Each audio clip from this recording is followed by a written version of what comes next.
poignet. Légèrement poignet. Revenez. Là, vous êtes bon. Don't move. Let's go. Top. Winner. Tu t'annonces à la table. Prouver que le bras de fer est un vrai sport, l'objectif de ce 4e championnat de France organisé ce samedi 3 mars dans la commune de Vélizy-Villacoublay.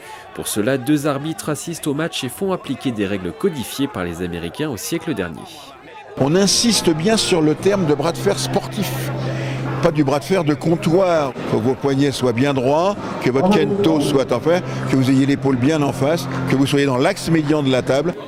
Pour que les règles de ce sport soient entièrement respectées, les arbitres n'hésitent pas à lier les participants.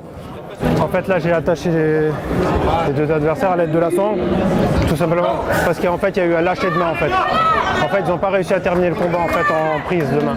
Donc, en fait, on utilise la sangle. Sur la table, la testostérone et le tour du biceps ne font pas tout. Chaque ferriste doit s'échauffer plusieurs minutes avant son passage et surtout avoir une stratégie pour remporter la victoire. Intérieur, ça veut dire on passe intérieur, on reste groupé et on tire comme ça. Et extérieur, on utilise la rotation et on fait plus comme ça. La force est au service de la technique et non la force qui remplace la technique. Vous avez des gens qui, pour d'autres disciplines, sont des gens très puissants, mais quand vous les mettez sur une table de bras de fer, ils ont un petit niveau de résistance, mais après ils n'ont pas la technique, ils sont un peu perdus.